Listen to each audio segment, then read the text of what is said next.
Imaginons une situation assez classique au départ. Une personne attrape une mauvaise grippe ou peut-être, disons, une infection virale un peu banale.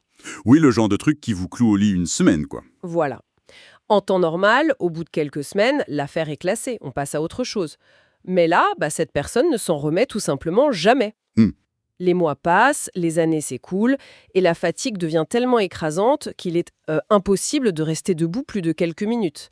Même se concentrer sur une simple conversation, ça devient une galère absolue. C'est ce qu'on appelle souvent la fameuse errance médicale, malheureusement. Absolument. Les médecins multiplient les tests, ils secouent la tête, ils parlent d'un mystère médical insondable. Et puis, un jour, des chercheurs décident de regarder ailleurs.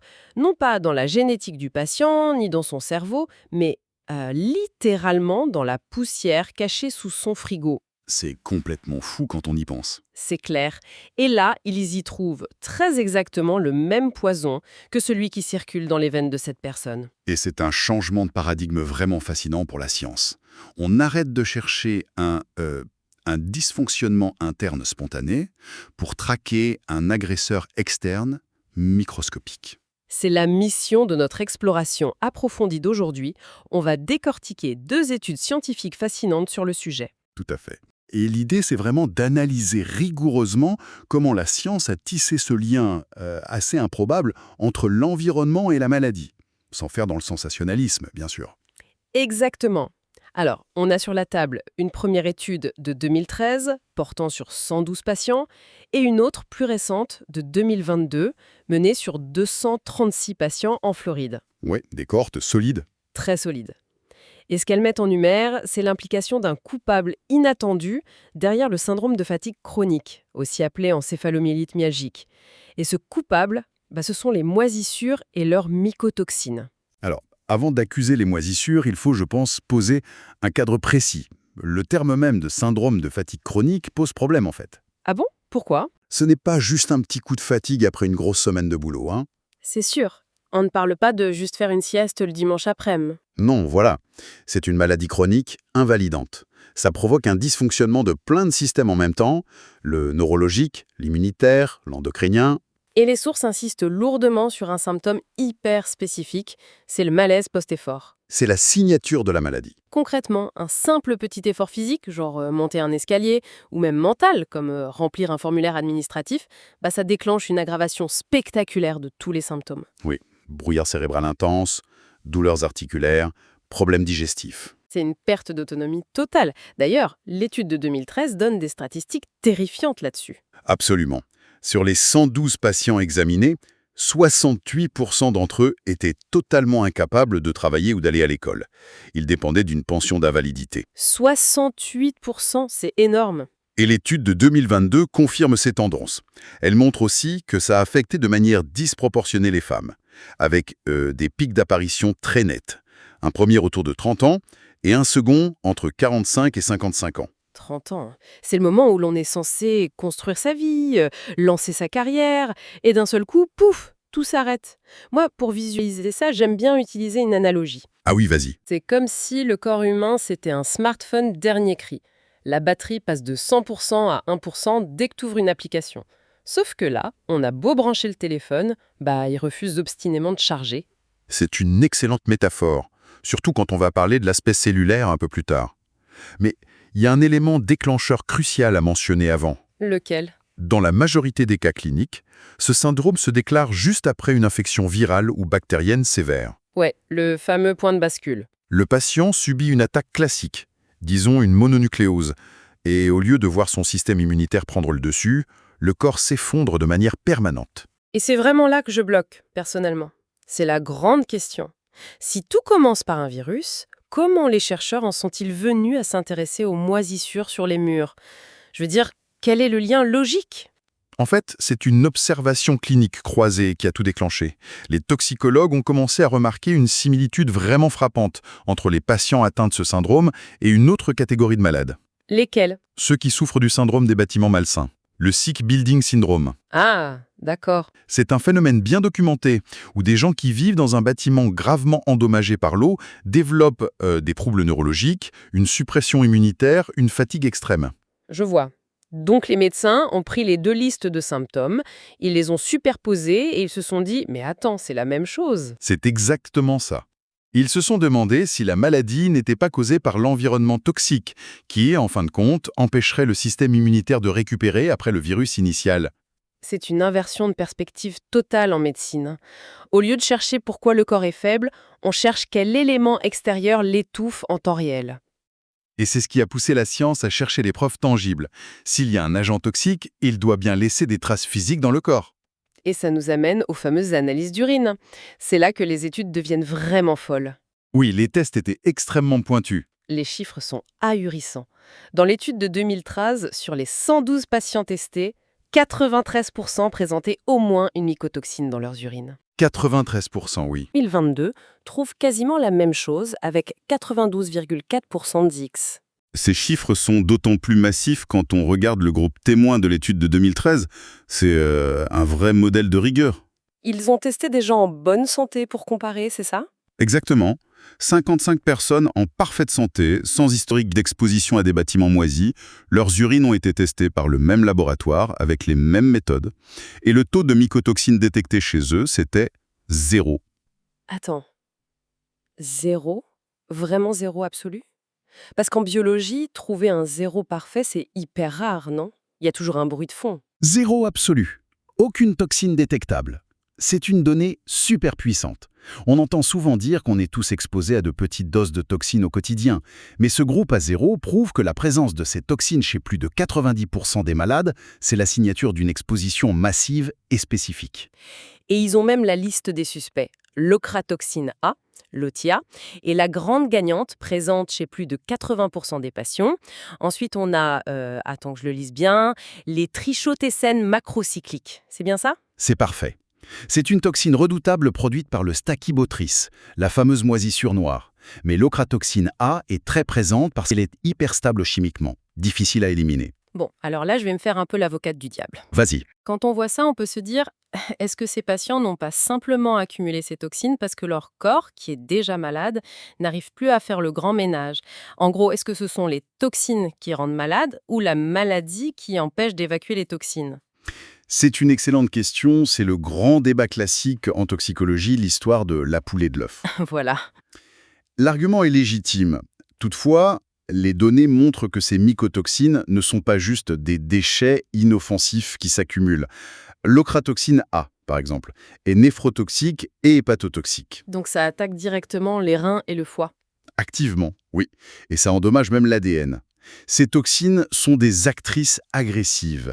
Elles détruisent les filtres mêmes qui sont censés les éliminer. Ah, c'est machiavélique.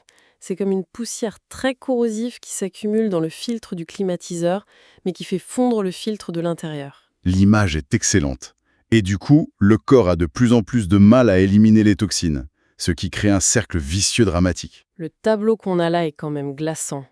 D'un côté, des gens sains sans toxines, de l'autre, des patients terrassés dont 90% ont du poison dans les urines. Mais bon, savoir que la toxine est dans le corps, c'est bien.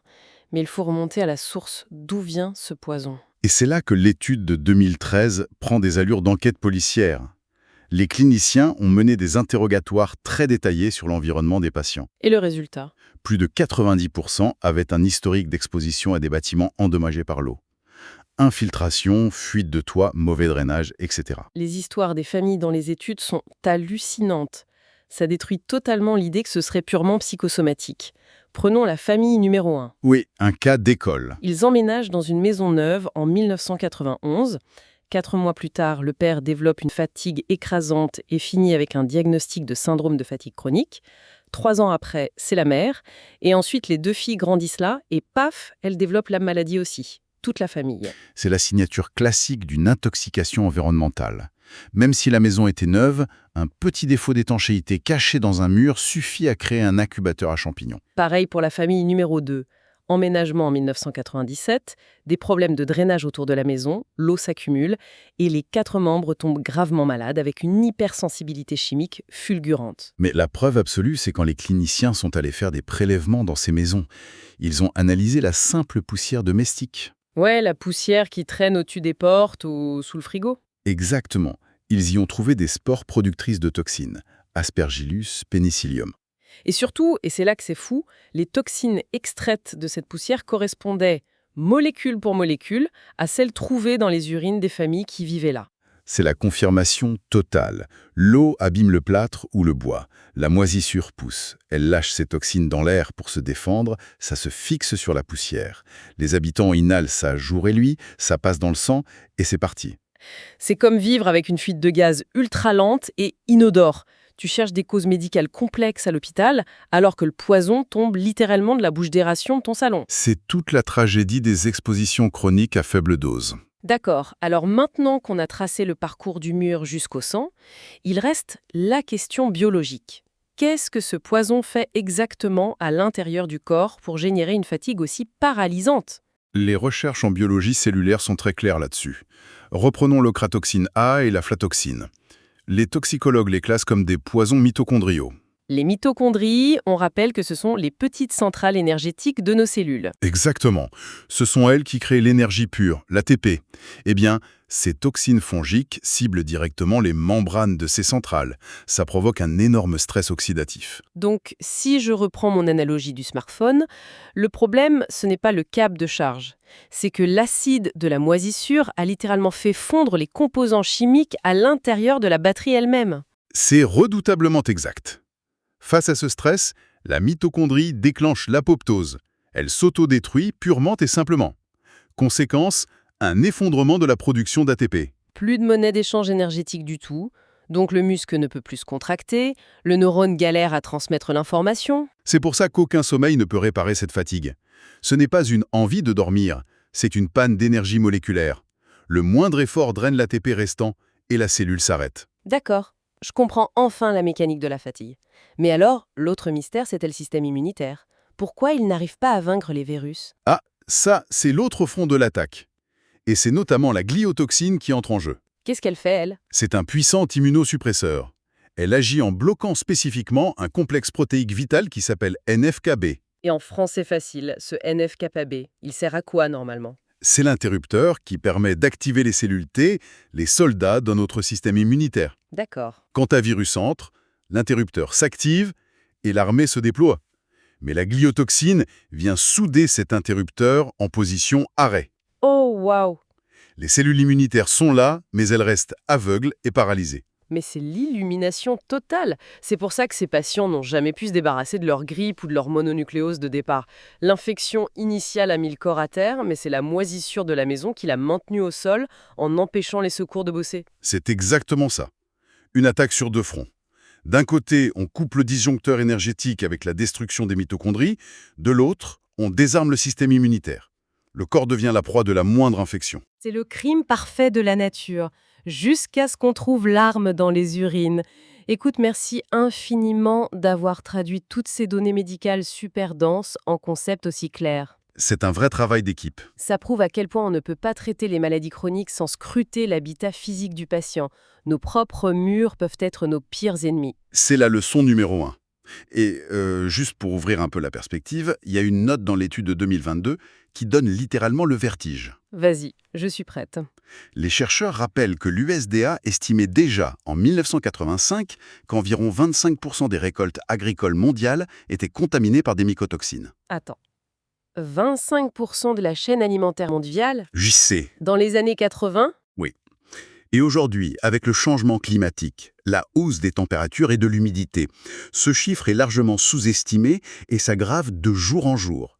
C'est l'incubateur parfait pour les champignons. Et c'est terrifiant.